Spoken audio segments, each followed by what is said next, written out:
Good morning, everyone. I'm Michael Roman, and this is the Houston Grass Podcast. Uh, we are here late. Actually, it is Halloween. It is the last day of October here, and it is 48 degrees outside.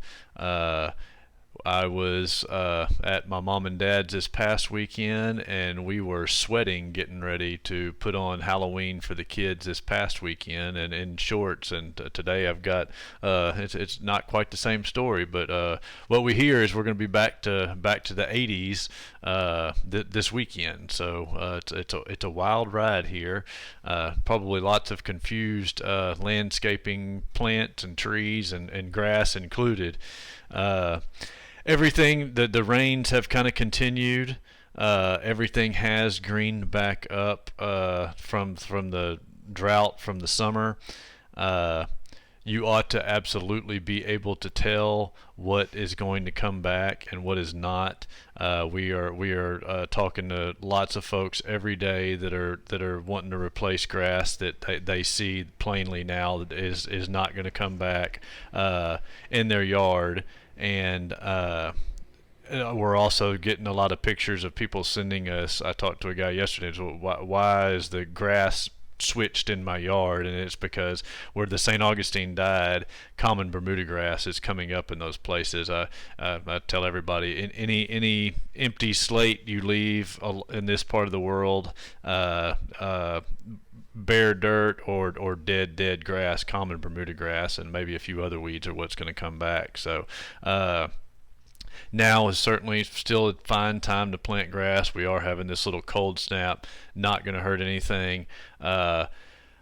I don't even know. We sold a lot of grass to people right before the freeze 3 years ago or whatever it was, when we had the few days below freezing when everybody's pipes broke and everything, and that grass was fine. The only issues we saw was on the farm.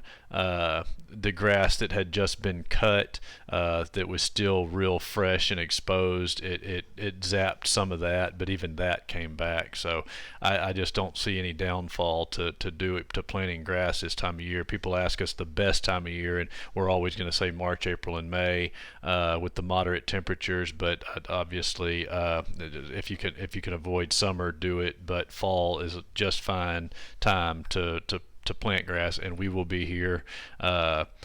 We're here year round. This is all we do, so we've got grass all the time, and it is fine to even plant dormant grass when the grass goes totally dormant and it looks like hay out there. It's just a brown block of grass. You can lay that grass just fine. It lays there for the remainder of the dormant season, and in springtime it starts growing. The only thing you have to do is keep the heavy traffic off of it during that time. So something to keep in mind if you do have some big dead spots, or if you're building a new home and need grass. This time of year is just fine time to plant grass. It just means you get a little bit of a break on the water bill.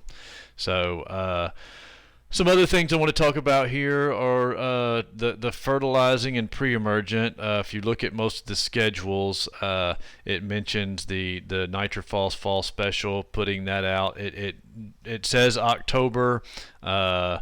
Some of the schedules mention coming into November a little bit.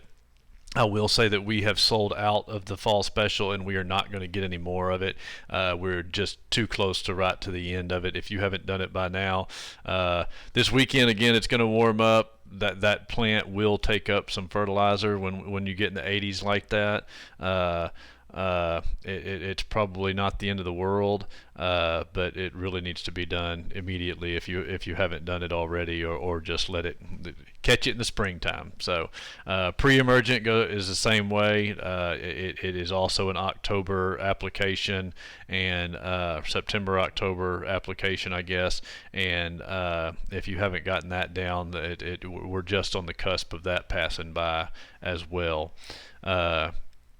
Brown patch is probably the biggest thing.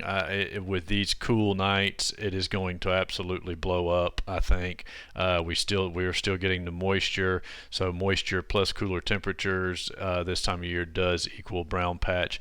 Get that heritage out or something. I haven't really researched other things that are good, but I know the Heritage G is very effective in preventing and stopping if you've already got it, the brown patch. So we do sell that in 10-pound and 30-pound bags and keep that in stock year round, because it's in the springtime we have the same issue with brown patch. In the summer there's we've got gray leaf spot, and it does well with all those things. So Heritage is a good one to keep in the garage. uh, Watering requirements on as these days get shorter and cooler, the plant is taking up less water because it's growing less, and once it goes dormant, it's not taking up hardly any water. So those watering requirements on established grass go from 1 inch every week to 1 inch every other week. It's normally you're getting that just from winter rainfall. So if we do end up having a dry winter, which was supposedly we're in an El Nino, I kind of have a hard time believing that we're going to have a dry winter. But normally, just what's falling out of the sky in the wintertime, you can pretty much shut the irrigation off here pretty quick, and you don't want to be adding any excessive amounts of moisture, because again, you're inviting that brown patch. So keep that in mind if you're watering newly established grass. The watering requirements go down dramatically, but still you have to really water it in that first day. You still need the same 2 inches that I would say that you needed in July. You've really got to get rid of those air pockets between the grass and the ground, and you do that with the excess water that first day. Get that 2 inches of water out there and get it good and sealed to the ground, and then like I said, the watering requirements are, instead of watering every day that first week, you still may water every day, but for just an nth the amount of time. It just doesn't take nearly as much water to keep that plant damp. Just like I said, the shorter, cooler days, that's just how it goes. So you will notice that the grass is going to start slowing down. You're going to need to mow less frequently. You'll look at, oh, I mowed last Wednesday. The grass hadn't hardly moved since last Wednesday. So you don't need to mow it just for the fun of it.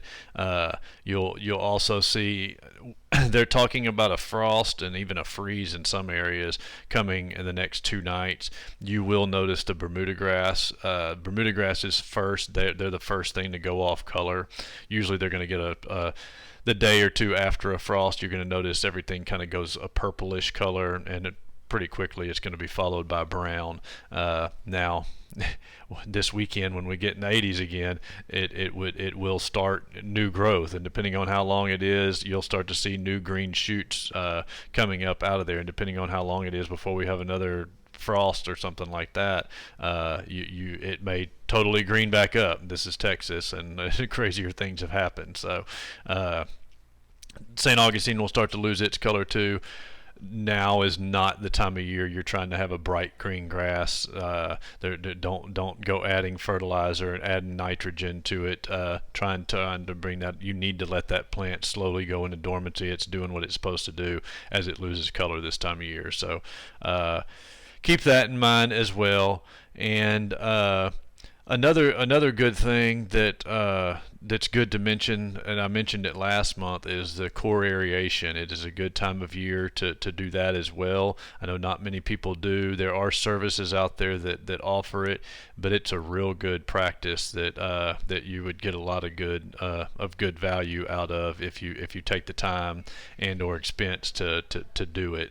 So I just wanted to throw that out there. It is something to do. I know it's kind of above and beyond for some people, and you do have to be careful with it with irrigation systems and stuff like that. But it is certainly something that's worth the effort. So keep that in mind as well. And that's kind of really all I have here this morning. We are here. If you've got questions, please give us a call. We will be here. We close the week of Thanksgiving, and we close the week between Christmas and New Year's to spend some time with our families and whatnot. But other than that, we are here and available to answer questions. And if you need some grass, we'll have it sitting out here and ready for you. So thanks for listening, and we'll talk to you again next month.